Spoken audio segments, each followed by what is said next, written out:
Yeah, the baseball side of things looks like Rob Manfred is doing his yearly tour of meeting around with the various teams and whatnot, the players specifically, individually, and trying to give them the business sell on why a salary cap would be good for baseball and the growing the game and things like that. And the players are not hearing any of it, putting up a surprisingly united front on this topic. But yeah, both Bryce Harper, I think Pete Alonso out of New York, and there was another big name, one of the Braves, have all gone out to the news and been like, yeah, I'd love to have Manfred come and try and tell me about a salary cap, because it's never going to happen.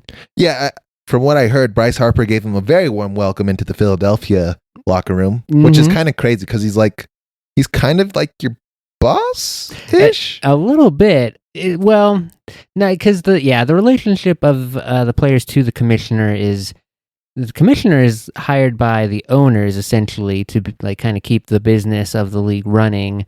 So yeah, I don't know, because it's not like he's the guy signing your checks or anything. He's not, but he is also the guy that can tell you, hey, you can play or not. I can just suspend you or whatever. Yeah. Within reason. Has some executive powers to wield over any individual player, theoretically. Yeah, for sure. It's all very much brewing up to what appears to be an almost certain lockout situation when the 2026 season comes to an end, and we are at the end of the current collective bargaining agreement, because all camps involved seem to be pretty dead set on their position of the salary cap. The Players Association saying absolutely not, and the owner's side saying, but we absolutely must have it. It is otherwise our sport will not survive. It's crazy. It's almost like there's a podcast out there that kind of went about how can this possibly happen, and I think they came to the conclusion that it's going to be basically an impasse because there are so many good things about not having a salary cap for the players and so many terrible things for the owner and vice versa. And I don't know how you find the middle ground for both. Indeed. And the extra layer of complexity to this is that the previous system that you and I have never been witness to, because free agency, thankfully, has been a hallmark of MLB baseball since the 70s. But before that time, was a legal minefield, mud slop disaster of precedent rulings, meaning being interpreted in such a way that for about 100 years, United States judges all the way up to the Supreme Court said, yes, it does sort of break interstate commerce rules and antitrust rules that we've put in place, but for whatever reason that they decided back in the 1890s, we give baseball a pass on all these rules. It is a very interesting history that I got to dig into a little bit this week about how and why we came to a free agency model, because in the early, like very 1870s, the country is just getting over the Civil War era. Baseball players were basically every single year being like, all right, my contract's up, who's going to pay me the most? And a man named William Hulbert out in Chicago said, well, I'm using some of the money that I've accumulated marrying into a wealthy family to support a baseball team, but I'm not going to have this team and try and assemble all the best players just to have them bounce away the next summer when the year's over. And the rules as they were that you could only do contracts year by year. And so he attempted to sign his star shortstop ahead of the next season. He was like, you're going to play for me next year too. Here's the contract. He got sued by the league that they were a part of. So he was like, okay, never mind. I'm going to start my own league. And that is the creation of the National League as we know it today, founded on the fact that a bunch of team owners got together and said, isn't it really annoying how we can't get any of these players to keep playing for us for more than 1 year? What if we could just say reserve them and make sure that we have the right to, if you offer them a contract 1 year, you have the first right of offering them a contract for the next year. And somehow over the next 15 years, that system evolved into, if you offer a person a contract, they are your player unless you decide to trade or release them, period, for the entirety of their career. Oh, geez. Yeah. The tale of two extremes. So the National League was founded on this kind of core system of being able to lock in a player for their entire career, which went through several legal battles throughout its history in several different cases. And at each turn, unfortunately, was interpreted by very baseball-friendly judges who wanted to make nice with the league, always interpret it in such a way that the government was outside their jurisdiction to put an end to this practice of the owners colluding with each other to not pay their star employees. Until, in the 1970s, we had the landmark case of Kurt Flood, Flood versus Kuhn, where he was playing for Cincinnati, and Curtis Flood was traded without his knowledge or consent, obviously, as his contract dictated, to the Philadelphia Phillies.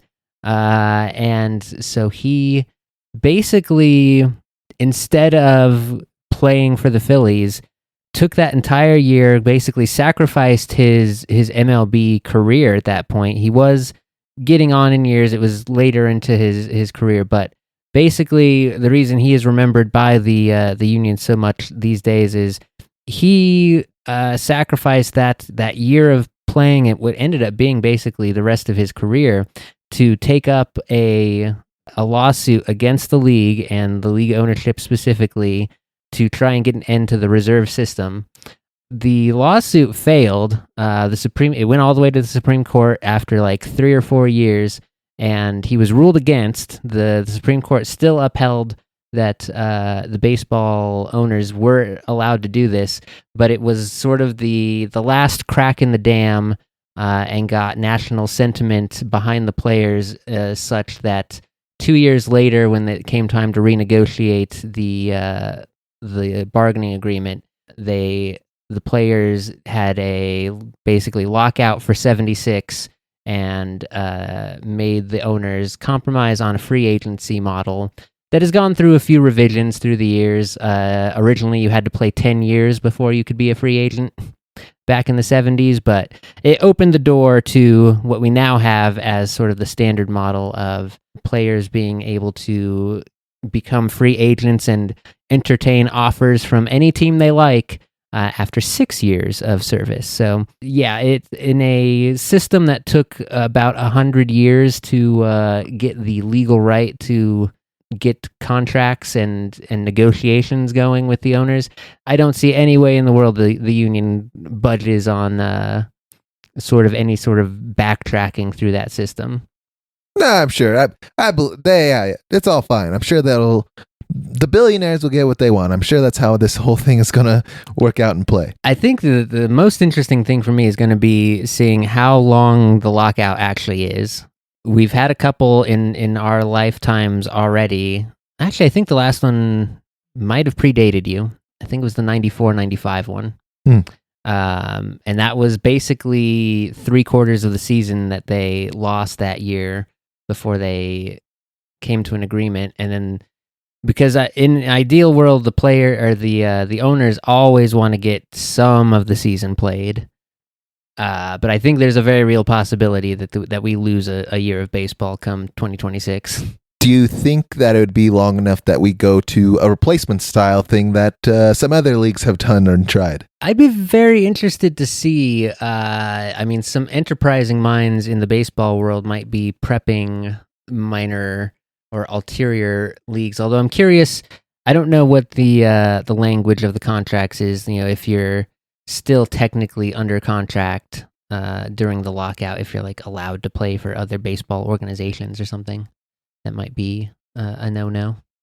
But we'll find out before too long, I think, because that is definitely It's a couple years down the road, but yeah. I mean, we're already on the back half of the 25 season here. It'll be looming large over all of next season, and then when we go to 27, 28, right? Yep.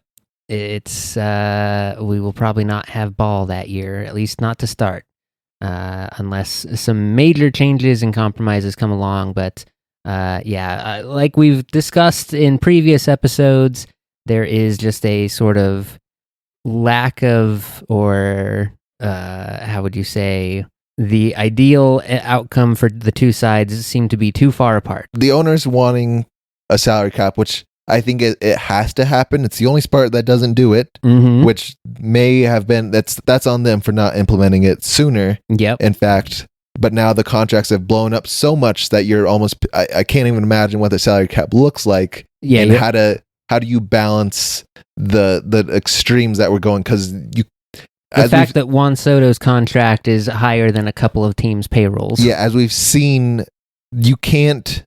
The MLB has to do something for owners to continue to make money and be prosperous, and I think the salary cap is the only way they do that. But I know a lot of players are going to hate it because you can't do the Juan Sotos or any of the big $500, it'll $600 reset million the entire contracts. market for contracts after that point, for sure. Yeah, it's a thing where, and it's an argument that was made in the legal case back in the 70s, where the ownership defense in court was basically, our small market teams will get outbid and eaten alive by the big market teams, and it'll be bad for baseball. And unfortunately, that has kind of exactly come to pass, where LA, New York, other New York are three of the top spenders in the league.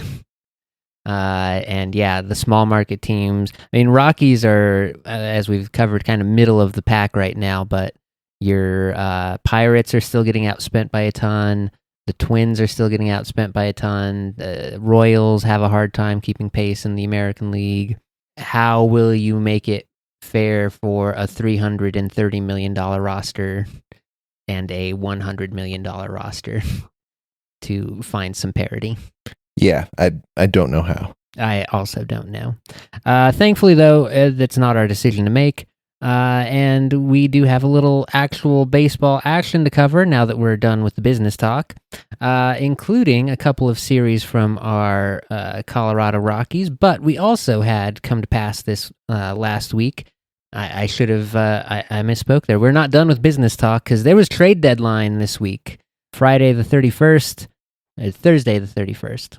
Yeah, because Friday was the 1st. Thursday night was the trade deadline for this season, and I think surprising to me at least, the Rockies made the expected moves of moving Ryan McMahon and Jake Bird, and they also dealt Tyler Kinley, basically their most valuable aging assets that were probably not going to contribute to their next competitive window. Defying all expectations and doing something a competent GM might do. Proud of them. Yeah, now, the caveat on that, we're not enjoying the benefits of any salary cap being opened up because we didn't acquire any new players.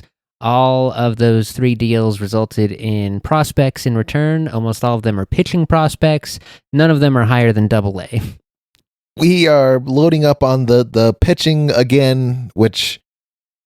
you do have to do. You do have to do, but also we need players out there to play in the outfield. We can't have angels in the outfield. This is true. The other big notes from around the league out of the trade deadline, the Minnesota Twins traded out 40% of their roster. It was an absolute fire sale in Minnesota, much to the chagrin of whoever survived the blaze. Because, man, talk about ruining team morale if you come into work and find out almost half of all your coworkers are gone. Keycard just, nope, not getting in today. Yeah. It is apparently pretty anticipated that Minnesota is getting ready to have their ownership sell the team. So people were a little surprised that they kind of hit a hard reset on the existing roster now, when that'll probably happen again after an ownership change anyway. Other news from our division, the Diamondbacks and Giants were also sellers here at the deadline. The Diamondbacks had sort of the most coveted batter around, a Eugenio Suarez.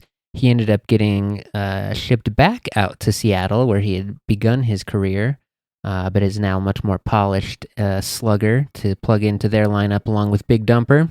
And the Mariner, I mean, Big Number, I think, is already in the mid-40s in home runs. I think he's pacing the American League with like 45 now. He's having himself a good time. Absolutely. Shattering the records for catchers and switch hitters out in the American League there, especially for the Seattle squad. So yeah, the Diamondbacks did a little selling. The Giants did a little selling. The Padres, surprisingly, made a lot of moves to bring talent in. They are kind of realizing, I mean, we've been seeing it a lot through the recent years of like, oh, the Padres are loading up on a lot of talent. The window on keeping all that talent together does not stay open super long, so they are kind of making a pretty heavy investment in the second half of the season here to do some catching up. The Dodgers were fairly inactive because they are, if they get healthy, have plenty of good players to bolster their roster just coming off their injured list. So they were not quite as active as the rest of the league. And those are kind of the key highlights from the trade deadline. A funny note, because we followed Ryan McMahon and his immediate contributions to the Yankees squad. On Friday night, the Yankees rolled out all the new pieces of the bullpen that they acquired, including the Rockies' very own Jake Bird. And the three relievers that they went out and acquired blew the game for them. A 9-0 lead turned into a 12-11 loss. Maybe that explains to some of the things that have been happening around here. Something. Our very own Jake Bird giving up a 3-run home run, I believe, to get the rally started against the Yankees. So you win some, you lose some if you're the Yankees and pulling off those trades.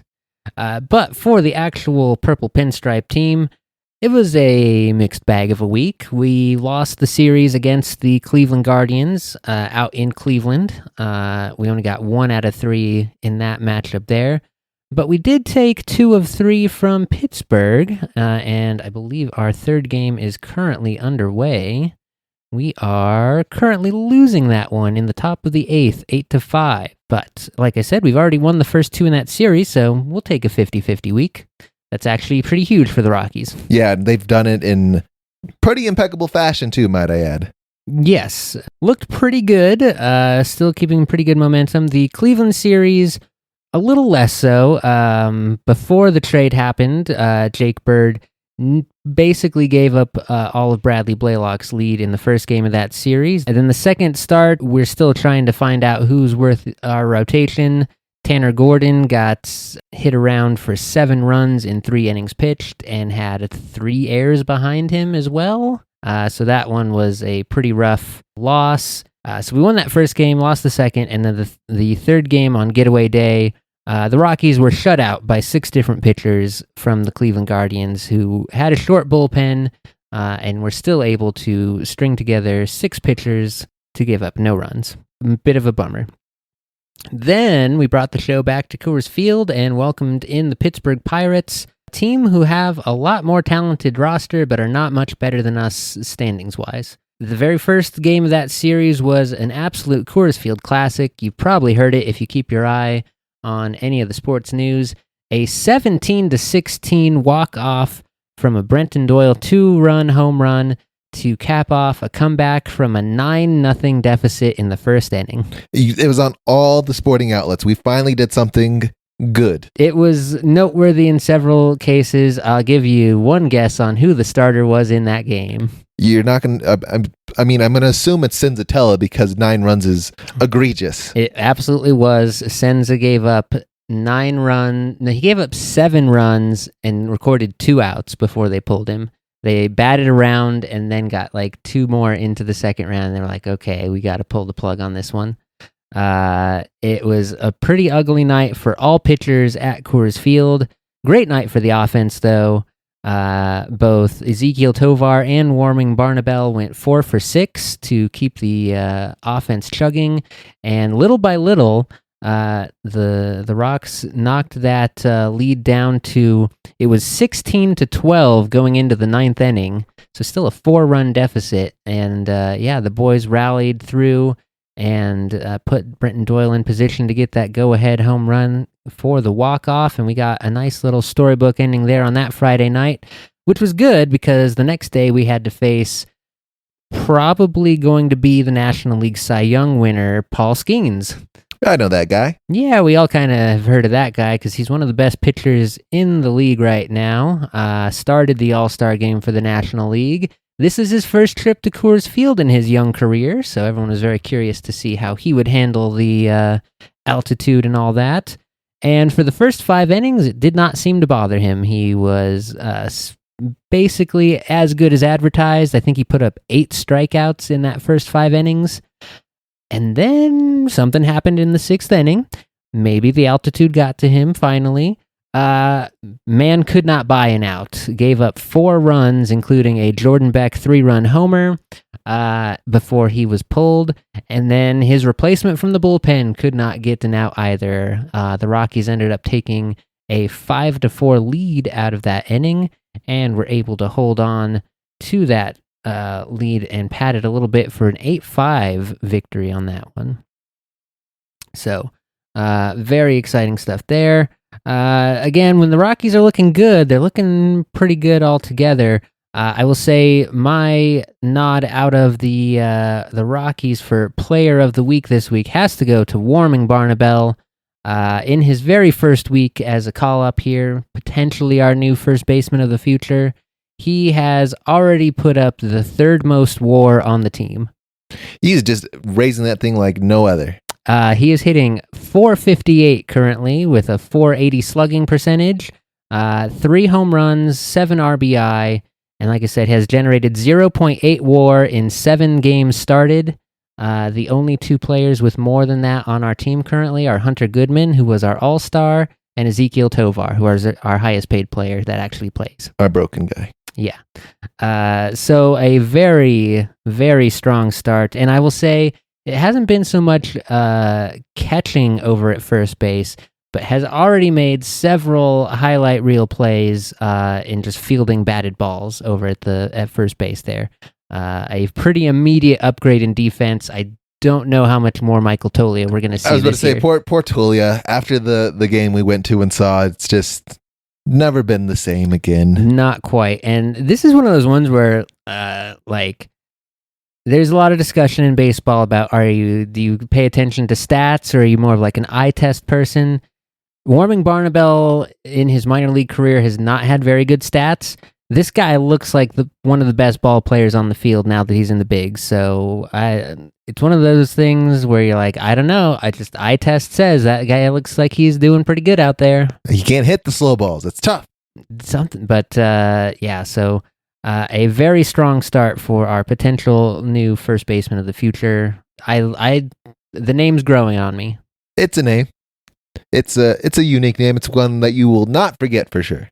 Hopefully not. Again, all of this is his first 7 games in the big leagues.